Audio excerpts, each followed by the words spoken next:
merasa tak berarti, jalan dengan tanpa harapan,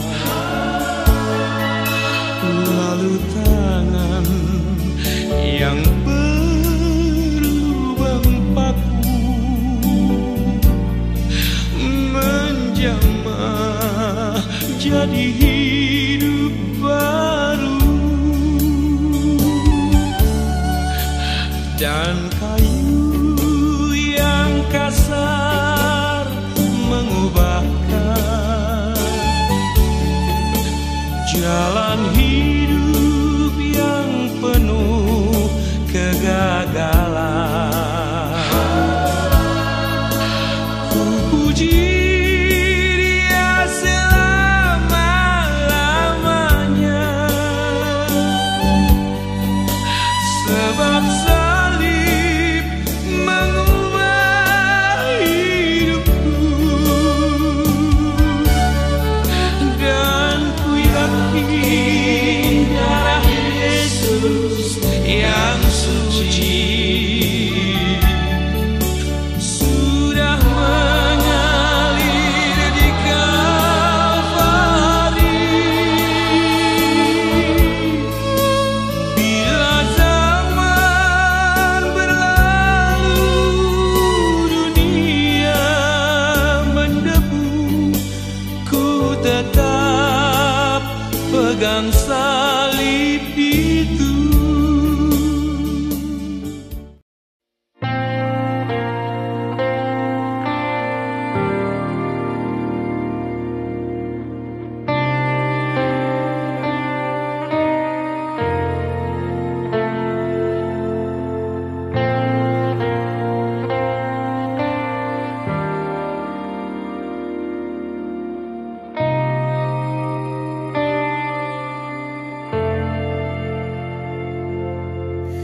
Kasih-Mu layakkan seluruh hidupku, mampukan ku melakukan yang Kau inginkan. Tak bisa ku terlepas, Kau menggenggam tanganku, ingin lebih mengenal pribadi-Mu.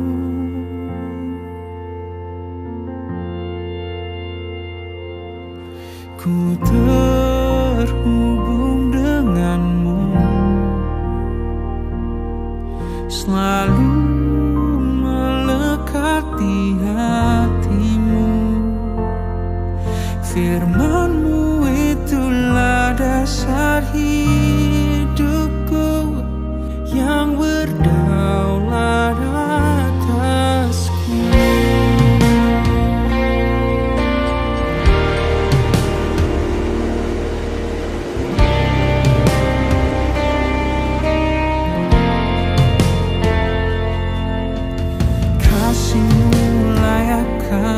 Seluruh hidupku,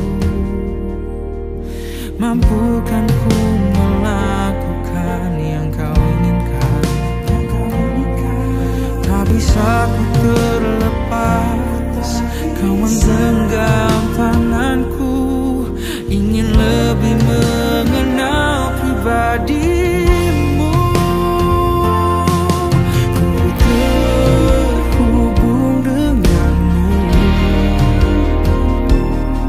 selalu melekat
Shalom jemaat yang dikasihi Tuhan, senang sekali saya Pendeta Rubin Adi Abraham bisa menjumpai Anda di dalam ibadah online ini. Saya juga mengucapkan selamat Hari Paskah, Hari Kemenangan di mana Yesus bangkit dari antara orang mati memberikan pengharapan bagi kita. Nah, hari ini saya menyampaikan renungan firman dengan judul Yesus Pembaharu Kehidupan. Mari kita baca Lukas 24 ayat 13-16 yang berbunyi demikian. Pada hari itu juga dua orang dari murid-murid Yesus pergi ke sebuah kampung bernama Emmaus yang terletak kira-kira 7 mil jauhnya dari Yerusalem. Dan mereka bercakap-cakap tentang segala sesuatu yang telah terjadi. Ketika mereka sedang bercakap-cakap dan bertukar pikiran, datanglah Yesus sendiri mendekati mereka lalu berjalan bersama-sama dengan mereka. Tetapi ada sesuatu yang menghalangi mata mereka sehingga mereka tidak dapat mengenal Dia. Saudara-saudara, hari Paskah adalah hari kebangkitan Yesus. Dan apa yang dikerjakan Yesus melalui kebangkitannya untuk murid-muridnya, yaitu orang percaya termasuk saya dan saudara. Ada 4 hal yang kita bisa pelajari. Yang pertama, Yesus mengubah arah kehidupan. Emmaus adalah kota yang terletak 7 mil di sebelah barat Yerusalem. Dan pada waktu sore itu, 2 orang murid sedang berjalan ke arah matahari terbenam, ke arah sunset. Nama seorang disebutkan sebagai Kleopas. Nama murid yang kedua tidak disebutkan siapa namanya. Ternyata keduanya tidak bisa mengenali wajah Yesus yang sudah bangkit yang berjalan dengan mereka. Entah karena silau, karena sunset tersebut. Tetapi yang jelas mereka tidak terlalu sadar bahwa Yesus yang menyertai mereka. Nah, mengapa mereka pergi ke Emmaus? Bukankah pada umumnya para murid ada bersama dengan Yesus di Yerusalem, terutama sejak hari-hari di mana terjadi kehebohan karena Yesus kemudian ditangkap, disalibkan dan sebagainya. Mungkin karena mereka kecewa, Yesus sudah mati, harapannya pudar, sudah di end, sudah tamat, sudah berakhir. Jadi sudahlah pulang saja ke Emmaus. Saudara-saudara, seharusnya secara rohani orang Kristen bukan jalan ke arah matahari terbenam, sunset, tetapi harus berjalan ke arah matahari terbit, sunrise. Seperti dalam Bilangan 21 ayat 11 dikatakan orang Israel berjalan di padang belantara ke arah matahari terbit, toward the sun rising. Nah saudara-saudara, tetapi setelah Yesus menampakkan diri kepada mereka di ayat 33, mereka kembali ke Yerusalem. Karena ada pengharapan, ada hari esok. Begitu juga dalam kehidupan kita, tantangan, kekecewaan, masalah boleh datang menerpa kehidupan kita. Tapi kalau engkau sadar Yesus bangkit, engkau tidak sunset, merasa pengharapanmu pudar, menuju kegelapan. Tapi sunrise, engkau bangkit penuh dengan pengharapan. Saya teringat kisah seorang reformator yang bernama Martin Luther yang ditekan oleh gereja Roma Katolik pada waktu itu, tangkap Luther hidup ataupun mati, dan dia menjadi sangat ketakutan. Lalu gelisah, tidak biasa dia seperti itu. Istrinya Katharina von Bora berusaha memberikan nasihat, masukan, tetapi tidak digubris oleh Martin Luther. Pada satu pagi Katharina von Bora mengenakan pakaian hitam-hitam dan akan pergi keluar rumah. Luther bertanya, "Kenapa kamu mau pergi keluar?" "Oh, ada yang meninggal. Saya harus melayat." "Siapa yang meninggal? Kok saya tidak tahu?" "Tuhan Allah yang mati." Saudara, Martin Luther berkata, "Tidak betul itu. Tuhan tidak mati. Tuhan itu hidup. Tuhan berkuasa." Dan istrinya berkata, "Kalau kamu punya Tuhan yang hidup, mengapa beberapa hari terakhir kamu begitu murung dan ketakutan? Ayo bangkit." Itulah yang kemudian memberikan keyakinan iman sehingga Martin Luther bangkit dari keterpurukannya. Saudara, satu kali ada seorang pengusaha yang begitu putus asa mau bunuh diri. Kenapa? Karena dia joinan dengan mitra dagangnya, ternyata mitranya itu melakukan penipuan sehingga akhirnya dia jatuh bangkrut dan temannya ini kabur ke luar negeri. Dia harus bayar utang bermiliar-miliar dan rasanya tidak sanggup dia melakukan hal tersebut. Nah saudara-saudara, tapi untunglah ada seorang saudara seiman yang mengunjungi dia, meneguhkan imannya, mengkonseling dia, mengajak dia ke gereja. Akhirnya timbul semangatnya. Dan dia mulai lebih tenang, dia kemudian mulai bekerja lagi. Dan di dalam beberapa tahun kemudian, dia lebih diberkati daripada yang sebelumnya. Apa titik balik kehidupannya dari mau terkapar, kalah, mau bunuh diri, sehingga bangkit kembali? Karena dia sadar Tuhan hidup, Tuhan masih bisa memberikan kemenangan baginya. Dalam Yeremia 29 ayat 11 firman berkata, "Aku ini tahu rancangan apa yang ada padaku mengenai kamu. Demikianlah firman Tuhan, yaitu rancangan damai sejahtera dan bukan rancangan kecelakaan, untuk memberikan kepadamu hari depan yang penuh dengan harapan." Saudara, ayo semangat, ayo bangkit bagi Tuhan. Jangan putus asa, ada mujizat yang masih Tuhan akan kerjakan. Oh, jangan termenung terus, jangan melamun terus. Tuhan kita bangkit. Ayo, Tuhan akan mengubah arah kehidupanmu dari hal yang negatif menjadi hal yang positif. Yang kedua, Yesus memberi makna di dalam kehidupan. Ini dicatat di ayat 19 sampai 21. Kedua murid itu menceritakan tentang Yesus yang mereka anggap Mesias, tapi kemudian dibunuh oleh pemuka agama Yahudi. Padahal kami dahulu mengharapkan mereka itu akan menjadi juru selamat. Tapi ternyata itu tidak menjadi kenyataan. Sehingga mereka kecewa, impiannya hancur, mereka menyesal, dan mereka tidak mengerti mengapa hal itu terjadi. Saya mau katakan manusia tidak hanya puas bila hanya makan, minum, punya pakaian, punya kendaraan yang bagus. Tetapi harus ada makna hidup yang dia pahami. Mengapa aku hidup? Dari mana aku berasal dan kemana aku akan pergi.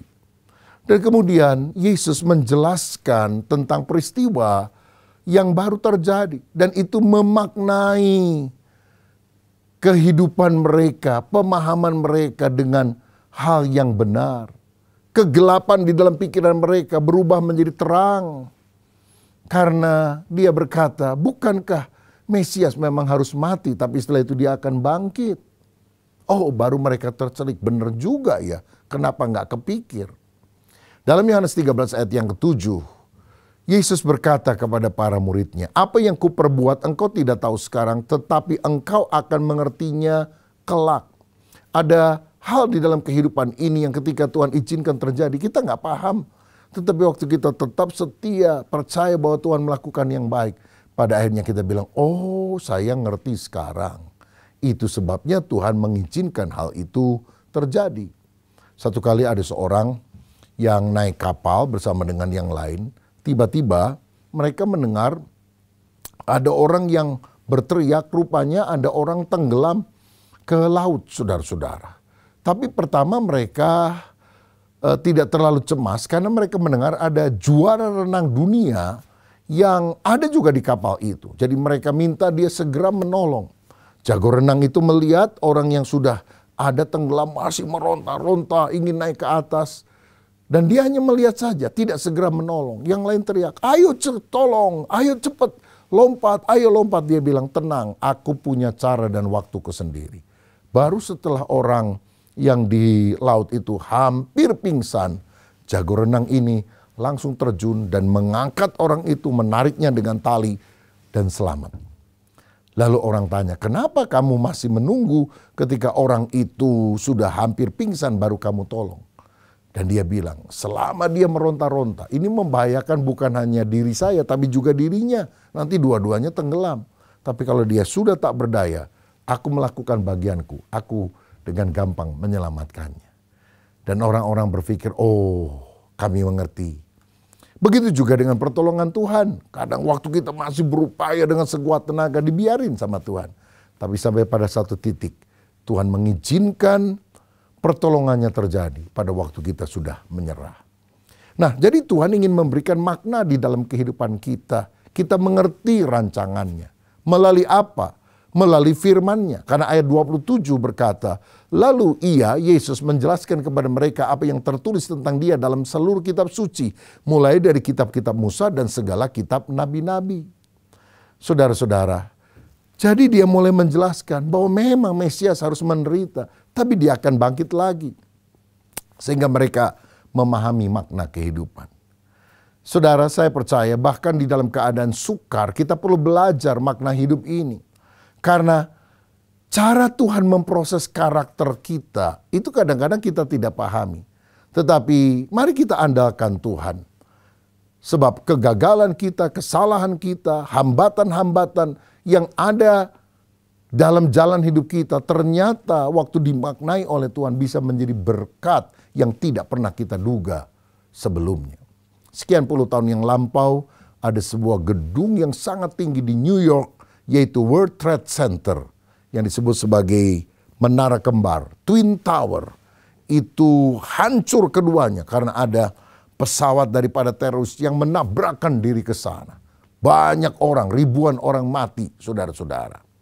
Dan ini adalah pengalaman yang sangat menakutkan. Tetapi ternyata ada beberapa orang yang kerja di Twin Tower tersebut yang tidak mati hari itu. Lalu ketika mereka diwawancara, beberapa di antara mereka berkata, saya mestinya sudah ada di gedung itu. Tetapi hari itu saya datang terlambat. Yang pertama ada yang bilang, karena alarm tidak bunyi seperti biasa. Jadi saya terlambat. Ada yang lain berkata, saya mengalami kemacetan pagi itu. Sehingga mestinya saya sudah tiba, tapi waktu masih dekat saya lihat gedung itu hancur. Ada yang ketinggalan bus, saudara sekalian, dia naik kendaraan umum. Ada yang naik mobil pribadi, mobilnya mogok. Saudara bisa bayangkan, ketinggalan bus, mobil mogok, macet, itu menggelisahkan. Tetapi ternyata hambatan-hambatan yang mereka alami mendatangkan kebaikan karena mereka kemudian selamat daripada bencana tersebut. Roma 8 ayat 28 berkata Allah turut bekerja dalam segala sesuatu untuk mendatangkan kebaikan bagi setiap orang yang mengasihi Dia, yaitu bagi setiap orang yang terpanggil sesuai dengan rencana Allah. Percayalah, ada rencana Tuhan yang indah, yang Tuhan akan jelaskan why-nya kepada saudara kelak. Tetapi yakinlah rencananya selalu indah. Hal yang ketiga, melalui kebangkitannya, Yesus menawarkan pilihan dalam kehidupan. Ayat 28 dan 29 mencatat ketika mereka sampai ke Emmaus, Yesus berjalan seolah-olah akan melanjutkan perjalanan. Sehingga akhirnya mereka mendesak Yesus untuk mampir di rumah mereka karena hari telah malam. Dari sini kita melihat Yesus adalah pribadi yang sangat sopan. Dia tidak memaksa untuk masuk ke rumah orang, tapi dia menanti undangan mereka yang mengundang Yesus masuk ke dalam rumah mereka. Dalam Wahyu 3 ayat 20 firman Allah berkata, lihat aku berdiri di muka pintu dan mengetuk. Barang siapa mendengar dan membukanya, aku akan masuk bersama dengan dia.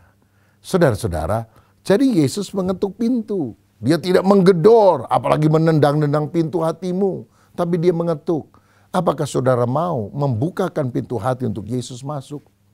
Saudara tentu pernah melihat gambar Yesus berdiri di muka pintu dan mengetuk, ya. Itu gambar yang sangat terkenal. Tetapi ada sesuatu yang menarik di sana. Kalau saudara perhatikan, gambar pintu itu tidak handle-nya dari luar. Jadi pintu itu harus dibuka dari dalam dan bukan dibuka dari luar. Tuhan Yesus mengetuk pintu hati kita. Tapi saudaralah yang harus menggunakan kehendakmu untuk membiarkan dia masuk. Adalah satu anugerah Allah bahwa kita semua manusia diberikan kehendak bebas, free will, untuk membuat keputusan apakah Yesus akan kita izinkan, kita undang masuk ke dalam hidup kita, atau kita biarkan dia lewat begitu saja. Saudara, ketika manusia ada di Eden, Tuhan menaruh buah yang di tengah, yaitu pohon kehidupan dan juga pohon pengetahuan baik yang jahat ada di tengah. Dan ini merupakan ujian karena pohon pengetahuan baik dan jahat tidak boleh dimakan buahnya. Kenapa Tuhan menguji demikian? Karena Tuhan ingin manusia taat mengikuti kehendaknya. Sebab kalau tidak ada pilihan, manusia ibarat robot. Namun ketika manusia harus memilih, maka dia dengan kerelaannya menggunakan kehendak bebasnya untuk mentaati Tuhan karena kasih. Dan kasih sejati adalah kasih yang tidak pernah dipaksa, tapi kasih yang muncul dari dasar hati. Nah, saudara, kita perlu tahu bahwa ada dua jenis kehendak Allah. Yang pertama disebut ketetapan Allah yang sifatnya mutlak. Misalnya, kita tidak bisa memilih kita lahir dari keluarga siapa, dari suku bangsa apa. Itu ditetapkan oleh Allah sendiri. Tapi yang kedua, kehendak Allah itu ada yang disebut keinginan Allah yang sifatnya relatif. Misalnya, Tuhan ingin saudara panjang umur. Tapi ketika usiamu 30 tahun, engkau melompat dari apartemen lantai 20, engkau akan mati. Padahal Tuhan ingin saudara panjang umur. Begitu juga Tuhan ingin saudara hidup kekal, tidak masuk neraka tapi masuk sorga. Tetapi saudara harus melakukan pilihan, yaitu menerima Yesus dan jangan menolak Yesus. Kalau hari ini engkau menerima Yesus, kehidupan kekal Tuhan akan berikan kepada saudara. Dan yang keempat, melalui kebangkitannya Yesus hadir dalam kehidupan. Ayat 30-32 mencatat ketika Yesus masuk ke rumah itu, dia mengambil roti, dia memecah-mecahkan roti, dan terbukalah mata kedua murid itu, dan mereka mengenal bahwa itu adalah Yesus. Aneh ya, mestinya tuan rumah kan yang mengambil roti dan memecahkan kepada tamunya. Kenapa Yesus yang mengambil roti dan memecahkan? Saya percaya Yesus kalau diundang hadir dalam hidup kita tidak sekedar hanya ingin menjadi tamu, tapi dia ingin menjadi tuan rumah yang mengatur kehidupan kita. Dan murid itu tahu mungkin mereka hadir pada waktu Yesus memberi makan 5.000 orang dengan 5 roti dan 2 ikan. Atau ketika dia memecahkan roti, mereka melihat lubang bekas luka Yesus. Dan saya bersyukur karena Tuhan bukan hanya bisa memberikan makan orang banyak dengan mujizat. Atau bukan dalam sebuah sakramen perjamuan kudus roti dipecahkan. Tapi ini kan roti biasa, makanan biasa yang mereka mau nikmati di rumah. Ya, lalu dipecah-pecahkan, dibagikan untuk mereka makan bersama. Saudara-saudara, di sini kita belajar satu hal. Kita bisa mengalami kehadiran Yesus. Bukan hanya di meja perjamuan kudus, tapi di meja makan kita sehari-hari. Kehadiran Tuhan bukan hanya di gedung gereja saja, tapi di rumah di mana kita tinggal. Ingatkah saudara mujizat pertama dilakukan Tuhan di mana? Di rumah seorang di kota Kana di Galilea, di mana Tuhan mengubah air biasa menjadi air anggur. Saudara-saudara, Yesus kalau dia hadir, dia ingin menjadi penguasa di dalam kehidupan kita. Ayo hayati kehadirannya senantiasa. Ada seorang ibu sederhana yang kalau dia masak, dia selalu mengucapkan doa. Doa dapur, saudara. Jadi ketika dia menyalakan kompor, dia berkata, Tuhan sama seperti api menyala, biar rohku menyala-nyala untuk memuliakan nama Tuhan. Ketika dia membersihkan perabotan memasak, dia berkata, Tuhan kiranya engkau mencuci aku bersih dengan kuasa-Mu sehingga aku berkenan kepada Tuhan. Atau ketika dia memasak sup dan dia membubuhkan garam, dia berkata, jadikan aku garam dunia sehingga aku bisa memberikan rasa kepada situasi yang tawar. Ini doa sederhana, doa dapur, bukan doa yang hebat. Tetapi ini doa yang berkenan kepada Tuhan. Tuhan suka dengan doa seperti itu. Karena kita selalu ingat Tuhan hadir dalam hidup kita. Saudara, setiap hari mari kita mulai dengan doa penyembahan kepada Tuhan.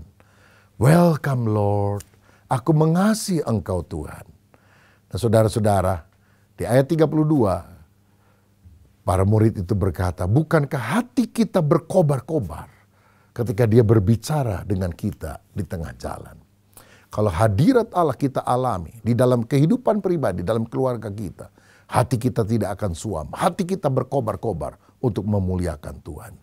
Hari ini pada hari Paskah, maukah engkau berubah arah dari jalan yang negatif menjadi jalan yang optimis? Engkau mengerti makna kehidupan. Tuhan merancangkan sesuatu untuk kebaikan kita. Dan Tuhan juga mau hadir menyatakan kuasanya dalam hidup kita. Sehingga kita sungguh-sungguh percaya kepada Tuhan. Saudaraku, Yesus sudah bangkit, ada pengharapan. Kuburnya sudah kosong, batu yang menutup pintu kubur itu sudah terguling. Walaupun secara manusia mustahil, tapi bagi Allah tidak ada yang mustahil. Kalau Yesus bisa bangkit, kalau Yesus bisa menggulingkan batu kubur, dia juga bisa menolong saudara. Dia bisa memberikan makna hidup saudara. Dan dia memberikan pilihan dalam hidup saudara. Pilihlah kehidupan. Pilihlah jalan kebenaran supaya engkau sungguh-sungguh mengalami berkat rohani sekarang sampai selamanya. Mari kita berdoa. Bapa, terima kasih untuk Paskah ini. Biarlah roh kebangkitan Kristus berkobar di dalam kehidupan kami. Sehingga kami menjadi murid-murid yang bukan terpuruk karena Yesus kami mati. Tapi justru bangkit. Menjumpai lagi teman-temannya di Yerusalem. Bersaksi kepada mereka. Karena Yesus telah hidup. Terima kasih Bapa. Berkat-Mu atas kami. Biar kami menjadi murid yang setia sampai selamanya. Di dalam nama Yesus kami berdoa. Amin. Tuhan Yesus memberkati.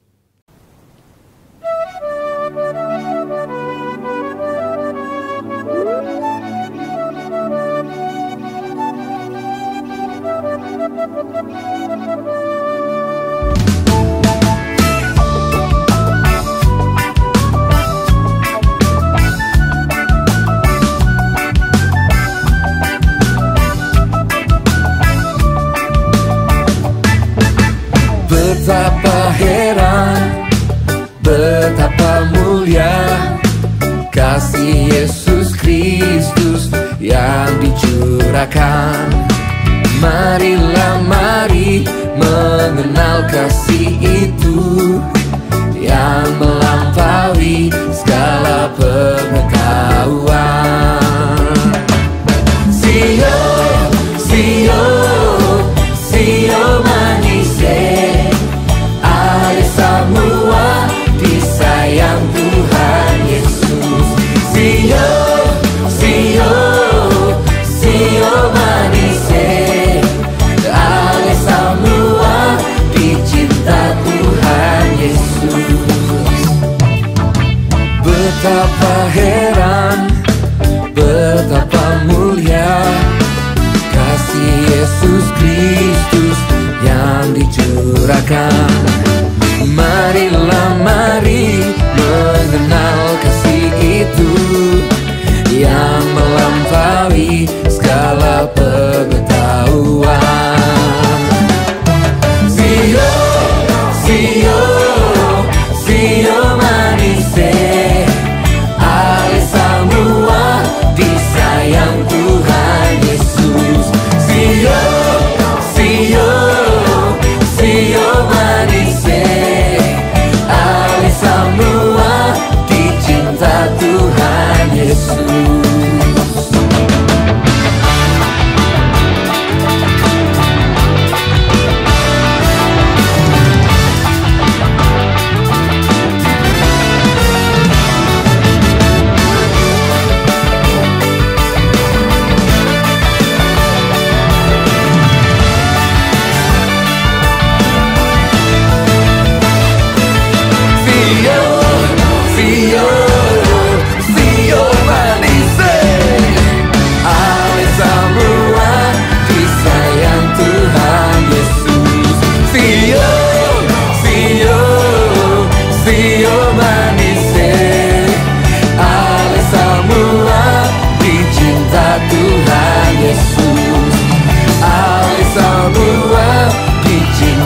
Tuhan